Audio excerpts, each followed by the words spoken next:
दोस्तों, क्या आपको अमेरिका का डिफेंस बजट मालूम है? चलो अच्छा, अपने पड़ोसी मुल्क का ही बता दो। ना ना, इनका नहीं।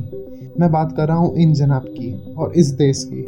तो क्या आपको चाइना का डिफेंस बजट मालूम है? चलो, अगर ये भी नहीं मालूम है तो ये तो जरूर मालूम होगा कि इंडिया का कितना डिफेंस बजट है।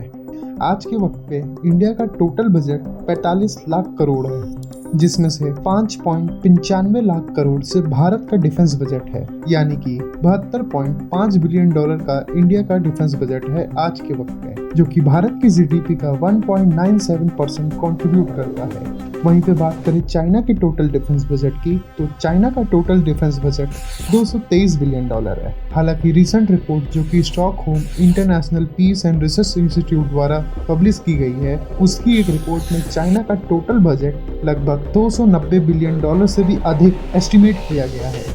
अब दूसरी तरफ अगर हम बात करें अमेरिका की, तो अमेरिका का अकेले ही डिफेंस बजट 850 बिलियन डॉलर का है, जो कि 10 कंट्रीज के टोटल बजट के बराबर है। यानी कि अमेरिका अकेले अपने डिफेंस बजट पे जितना खर्चा करता है एक साल पे, उतना इन 10 कंट्रियों का टोटल बजट होता है। और वहीं पे अगर हम बात करें रसिया की, तो रसिया ने अपनी मिलिट्री स्पेंडिंग को सिग्निफिकेंटली इंक्रीज किया है और इस साल रसिया ने अपनी मिलिट्री स्पेंडिंग को 9.2% से बढ़ाया है, और ये खासकर रसिया और यूक्रेन वॉर की वजह से है। आज रसिया का डिफेंस बजट 86.6 बिलियन डॉलर के आसपास का है। और अगर हम अमेरिका, चाइना, रसिया, इंडिया और सऊदी को भी इंक्लूड कर लें, तो टोटल ग्लोबल स्पेंडिंग में इन पांचों कंट्री का कंट्रीब्यूशन 63% है। यानी कि पूरी दुनिया में ये कंट्री 63% कंट्रीब्यूट करती हैं डिफेंस स्पेंडिंग पर इसके बावजूद भी ये 5 देश अपने बजट को साल भी साल इंक्रीज कर रहे हैं। कुछ एस्टीमेट की माने तो जिस स्पीड से अमेरिका का बजट बढ़ रहा है, अमेरिका का 1 ट्रिलियन डॉलर का बजट अब कुछ ही सालों पे देखने को मिल सकता है। वहीं पे चाइना बहुत ही जल्द 300 बिलियन डॉलर के बजट को इंट्रोड्यूस कर सकता है। रसिया भी इन सबसे पीछे नहीं है। रसिया भी बहुत तेजी से अपनी डिफेंस स्पेंडिंग को इंक्रीज कर रहा है, पर इसमें इंडिया की तरफ से कोई भी सिग्निफिकेंट इंक्रीज देखने को नहीं मिल रहा है।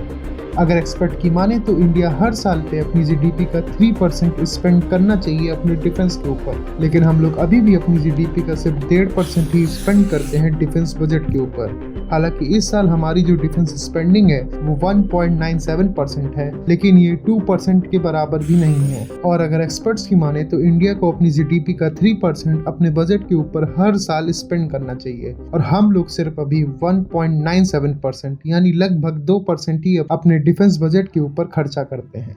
अब अगर मैं बात करूं कुछ कंपैरिजन की, तो इंडिया का आज जितना डिफेंस बजट है उतना अमेरिका का 1967 पे था। हालांकि उससे थोड़ा ज्यादा ही था। उस समय अमेरिका का बजट 78.4 बिलियन डॉलर था, लेकिन इंडिया के बजट से सबसे नियरेस्ट नंबर यही है, तो हम इसी को कंसीडर करके चलते हैं।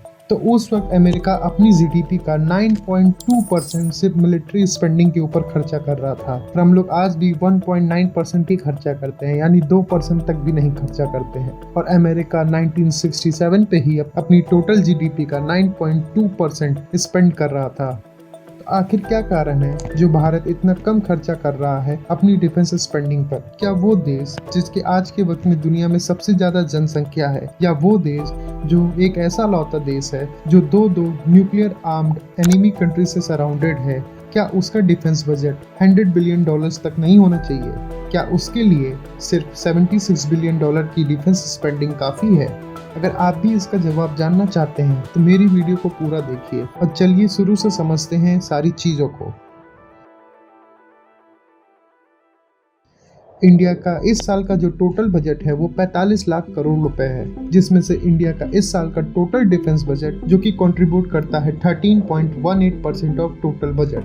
अब इस 13.18% में से 5.9 करोड़ रुपीस वो अमाउंट है जो कि मिनिस्ट्री ऑफ डिफेंस को एलोकेट किया गया है, ना कि ये वो अमाउंट है जिससे हमें कई सारे हथियार खरीदने रहते हैं। तो अब अगर इस बजट को भी हम लोग एक बार ब्रीफली डिस्कस करें, तो इस बजट का एक बहुत बड़ा हिस्सा यानी 1.38 लाख करोड़ रुपीस सिर्फ और सिर्फ पेंशन एलोकेशन पे ही चला जाता है। ये बजट का 15.5% हिस्सा होता है।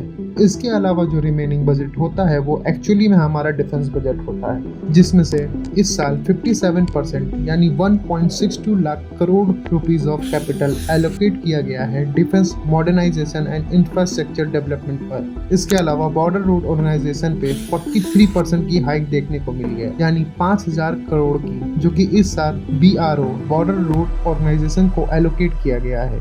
वहीं पे हम बात करें DRDO के लिए, तो DRDO के लिए 23,000 करोड़ रुपए का बजट एलोकेट किया गया है, जो कि पूरे बजट का 9% है। इतना ही नहीं, बल्कि देशों में डिफेंस इनोवेशन को बूस्ट करने के लिए और आत्मनिर्भर भारत को प्रमोट करने के लिए IDEX innovation for defence excellence और DTIS यानी defence testing and infrastructure scheme पर भी एक सिग्निफिकेंट अमाउंट को इंक्रीज किया गया है।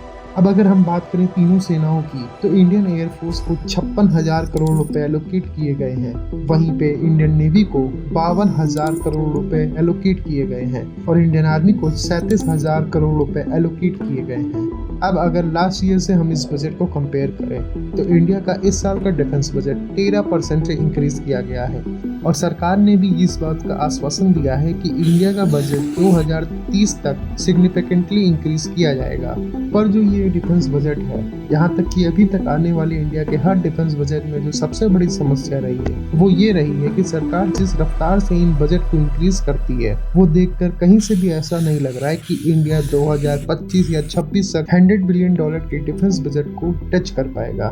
देखिए, वीडियो में आगे बढ़ने से पहले आप में से काफी ज्यादा लोग ये बोलेंगे कि इंडिया का डिफेंस बजट सरकार जितना खर्चा कर रही है वो सफिशिएंट अमाउंट है, पर आज के वक्त में जापान जैसे देश जो कि इंडिया के साइज में कई ज्यादा छोटे हैं और वर्ल्ड वॉर 2 के बाद से इनके डिफेंस बजट में कुछ खास इंक्रीज देखने को नहीं मिला है, वो भी अपनी मिलिट्री स्पेंडिंग को रैपिडली इंक्रीज कर रहे हैं। ऐसे में भारत जैसे देश जो कि दोनों तरफ से 2 न्यूक्लियर पावर एनिमी कंट्री से घिरा हुआ है, उसके लिए अपने बजट को इंक्रीज करना बेहद ही इम्पोर्टेंट बन जाता है।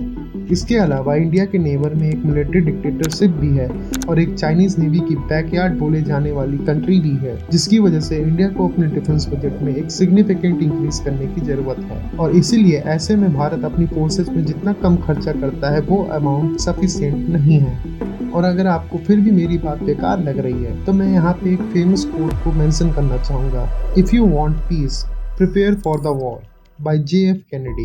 तो इस हिसाब से देखा जाए तो इंडिया को अपने डिफेंस बजट इसलिए बढ़ाना जरूरी नहीं है कि हमें झगड़ा करना है, जंग करनी है या इंडिया की टेरिटरी का एक्सपेंशन करना है, बल्कि इसलिए हमें ज़्यादा ज़रूरत है ताकि हम अपने देश की पीस को इंश्योर कर सकें। और अब ऐसा नहीं है कि इंडिया अपने डिफेंस बजट को इंक्रीज नहीं कर रहा है, इंडिया अपने डिफेंस बजट को ऑलमोस्ट हर साल इंक्रीज करता है। इंडिया को ज़रूरत है कि वो हर साल अपनी GDP के 3% से अपने बजट को इंक्रीज करे, यानी इंडिया की जितनी GDP है उसके 3% इंडिया अपने डिफेंस बजट पे लगाए। और हम लोग हर साल सिर्फ 1.5% के आंकड़े पे ही झूलते रहते हैं, यानी कि हम लोग हर साल सिर्फ अपनी GDP का 1.5% ही अपने डिफेंस स्पेंडिंग में खर्चा करते हैं और उसी आंकड़े के आसपास ही घूमते रहते हैं। आज भी हमारी डिफेंस स्पेंडिंग 2% भी नहीं है और एक्सपर्ट का मानना है कि इंडिया को अपनी डिफेंस स्पेंडिंग पे टोटल अपनी GDP का 3% स्पेंड करना बहुत ही जरूरी है। मैंने आपको वीडियो की स्टार्टिंग में ही बताया था, जब USA का बजट